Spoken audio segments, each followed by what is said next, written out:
All right, let's dive into one of the most powerful tools you'll find in your differential equations toolkit, variation of parameters.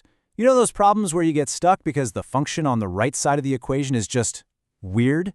Well, this method is your secret weapon. So, let's start with a method we all know and, let's be honest, kinda love. Undetermined coefficients. It's our go-to guess and check strategy. It's fast, it's usually pretty simple. But what happens when it just fails? What do you do when you hit a problem it just can't solve? And this is exactly where the trouble starts.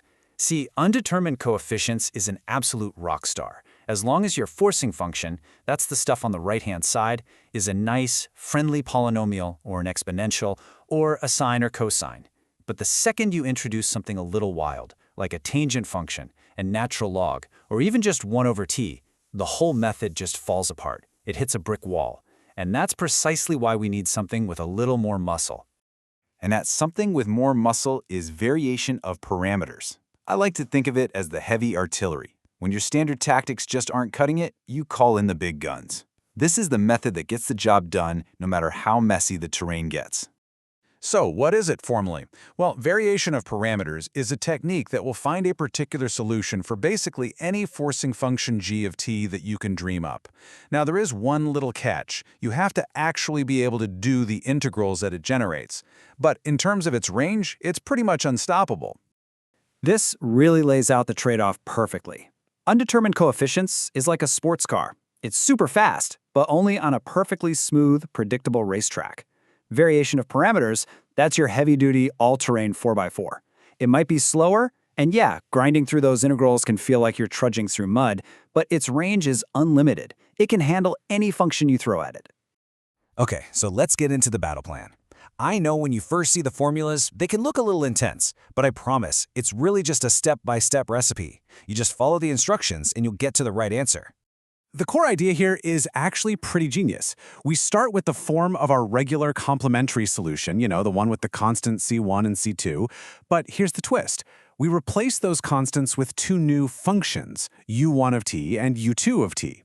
These functions vary, and hey, that's where the name comes from. This allows our solution to bend and flex to perfectly match whatever weird forcing function we're dealing with. So here's our 4-step plan.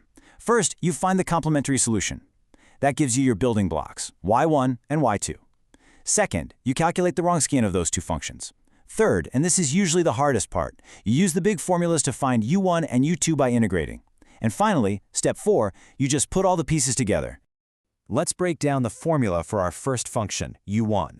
Don't let it intimidate you. It's a negative integral of a fraction. On top, you take your second basis solution, y2, and multiply by your forcing function, g of t. Then you divide that whole thing by the Wronskian. And listen, whatever you do, do not forget that negative sign out front. It's probably the single most common mistake people make. Now, the formula for u2 is really similar, which is nice. This time the integral is positive, so no negative sign to worry about, and in the numerator, you just swap in your first basis solution, y1. Everything else, the g of t on top, the Wronskian on the bottom, stays exactly the same. Okay, and this is so important. This right here is a warning that trips up so many students, so listen close. Before you do anything, you have to make sure your differential equation is in standard form. That just means the coefficient in front of the y double prime term has to be a 1. If it's a 2 or a t squared or anything else, you have to divide the entire equation by it first. Only what's left on the right-hand side after you do that is your true g of t. All right, that's enough theory. Let's see this whole recipe in action. We are going to solve the classic problem that makes undetermined coefficients just give up and go home. Y double prime plus y equals tan of t. Step 1 should feel like old hat.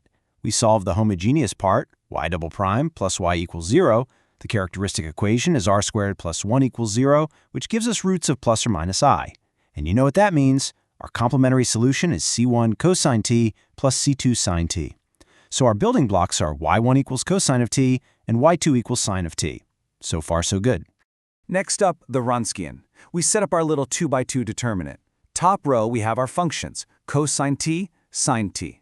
Bottom row, we have their derivatives, negative sine t and cosine t.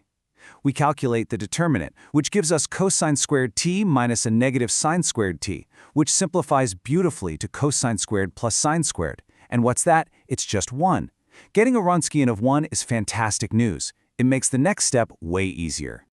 All right, now for the integrals. This is often where the real work is. For u1, we plug everything into our formula. It's the negative integral of y2 times g of t all over w. That's the negative integral of sine of t times tangent of t. Now, this one's a little tricky. You have to do some trig identities, but it works out to sine of t minus the natural log of the absolute value of secant t plus tangent t. Thankfully, the integral for u2 is much, much nicer. It's the integral of y1 times g of t over w. That's the integral of cosine t times tangent t. Well, since tangent is just sine over cosine, the cosines cancel out. We're left with just integrating sine of t, which is simply negative cosine of t. See? Much better.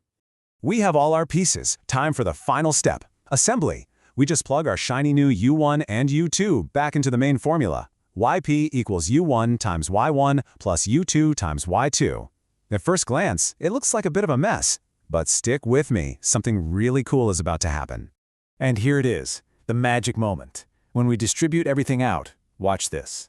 From the first part, we get a plus sine of t times cosine of t.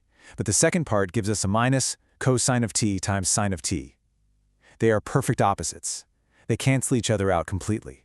And after all that work, we're left with this surprisingly elegant particular solution.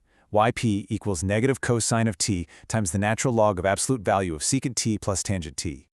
So, let's wrap this all up with a quick mission debrief. What are the key takeaways you absolutely need to remember about this powerful technique? Okay, here's the game plan. First, pull this tool out when undetermined coefficients can't handle the job. Think tangents, logs, that kind of stuff. Second, remember the core idea. You're just turning boring old constants into dynamic new functions. Third, and this is the critical check, always make sure that your y double prime coefficient is 1 before you identify your g of t. And finally, never forget its true power. This method works for anything, as long as you've got the integration skills to back it up. So there you have it. Variation of parameters is more than just a bunch of formulas. It's a whole new level of problem-solving power. It really is the heavy artillery in your mathematical arsenal. So the only question left is, what problems that you used to think were impossible are you ready to go out and conquer now?